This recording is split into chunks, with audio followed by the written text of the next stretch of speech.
Bonsoir tout le monde, comment vous êtes? C'est votre sœur, Anda. Et c'est un plaisir pour moi de retrouver ensemble avec nous. Aujourd'hui, à côté, nous allons parler de sujet qui c'est l'essence même, la raison d'être même de chaîne YouTube, ça, qui c'est les intimes de Christ. Donc, le premier sujet primordial, moi, je dit déjà, c'était la sanctification. Donc, cette chaîne que vous voyez, les intimes de Christ, on va parler de beaucoup de sujets, mais l'essentiel, la raison d'être de la chaîne, c'est pour parler, c'est notre mission de parler de la sanctification. Et j'espère que vous allez bien et que tout se passe bien malgré tout, malgré les problèmes, malgré les mauvaises nouvelles, tout ça. On vit et notre vie, on n'a pas à nous inquiéter parce que la parole de Dieu nous dit que notre cœur ne se trouble point.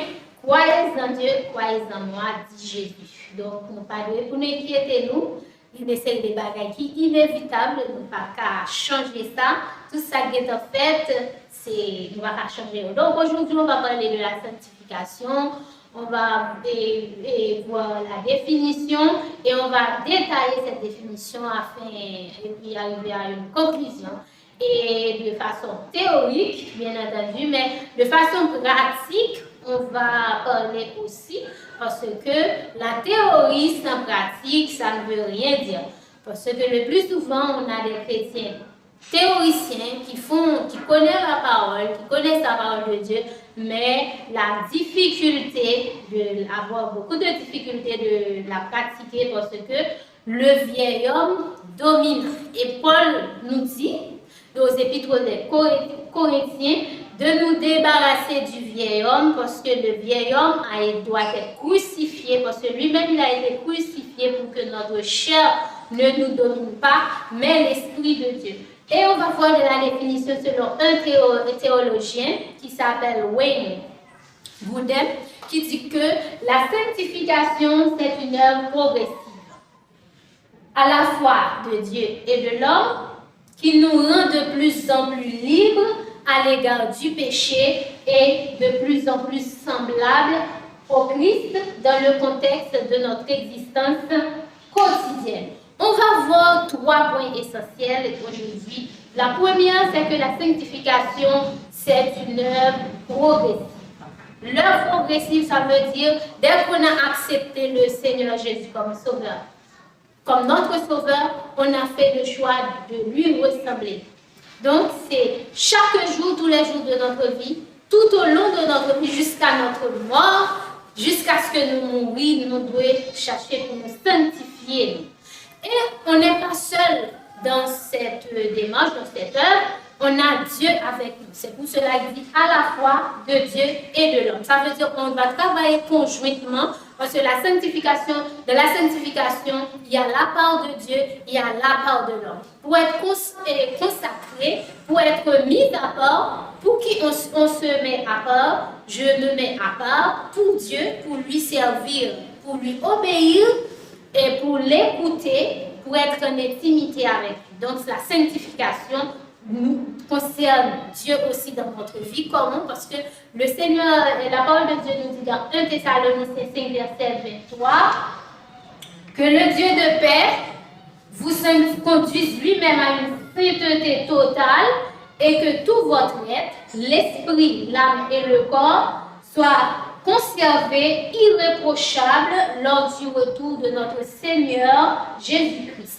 Donc, le retour de notre Seigneur, à son retour, on doit être saint. On doit être saint tous les jours de notre vie. On doit avoir la parole de Dieu. Donc, c'est pour cela que ça concerne Dieu, parce que c'est la parole de Dieu. Parce qu'au commencement était la parole était avec Dieu, et la parole était Dieu. Donc, on va avoir la parole de Dieu en nous comme arme qui va nous permettre d'être saints. Donc, ça, c'est la parole de Dieu.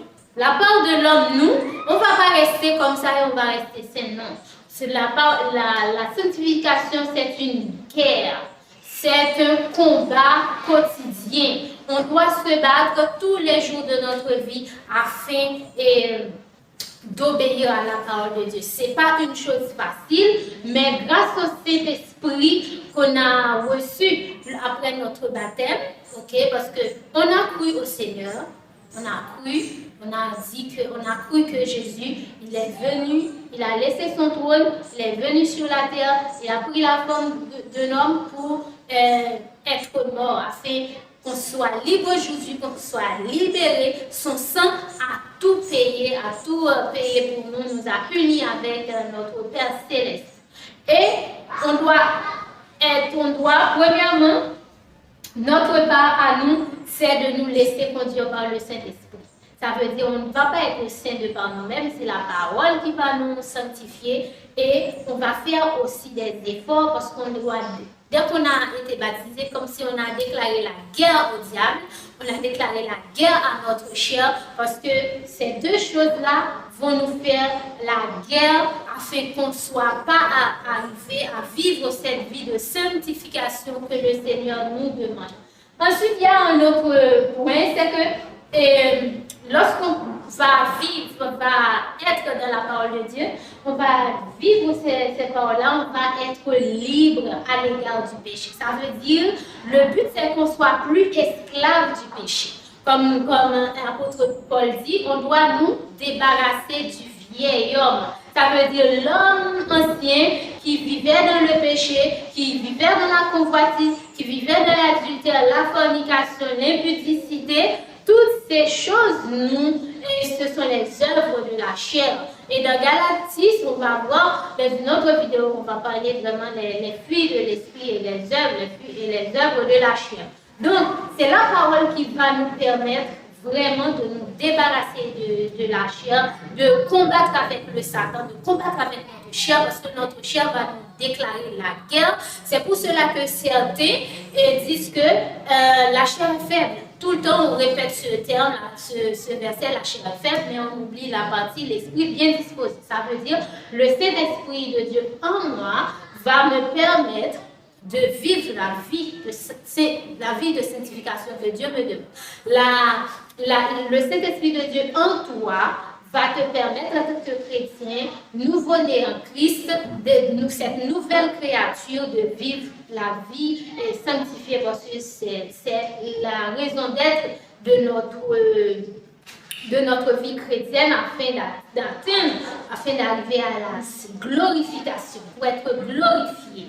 Okay, on a été justifié, on a été sanctifié, parce que la sanctification est progressive. Ensuite, finalement, on va être glorifié, on va être avec Christ tous les jours. Donc, on a tellement de raisons qui doivent nous vraiment encourager à vivre cette vie de sanctification. Donc, on n'est pas seul. On a le Saint-Esprit de Dieu en nous, et puis on a notre volonté, on a des efforts à faire pour arriver à atteindre ce niveau, cette vie sanctifiée et cette vie de sainteté que Dieu nous demande de vivre. Alors, c'est tout ce que j'avais à partager avec vous. Je vous dis à la prochaine pour une nouvelle vidéo et on va continuer les processus dans ce processus progressif dans notre vie quotidienne. Ça veut dire tous les jours de notre vie, on va connaître la parole. Et on va savoir ce qu'on doit faire et ce qu'on ne doit pas faire. Parce qu'on était dans le monde, on était vraiment ancré dans le monde, on vivait dans le monde. Maintenant, on doit nous débarrasser du monde. Ça veut dire, on sait que le Seigneur va venir pour une église sainte. L'église sainte, ça veut dire, dans le terme église même, ça veut dire, il vient du grec ekkaleo, ça veut dire hors d'eux, ça veut dire sortir d'eux. Ça veut dire nous-mêmes, en tant que chrétiens, on doit sortir du monde afin de vivre la vie sanctifiée, qui n'est pas facile, mais qui est possible parce que c'est un combat, aucun combat n'est facile. Bye! Dieu vous bénisse.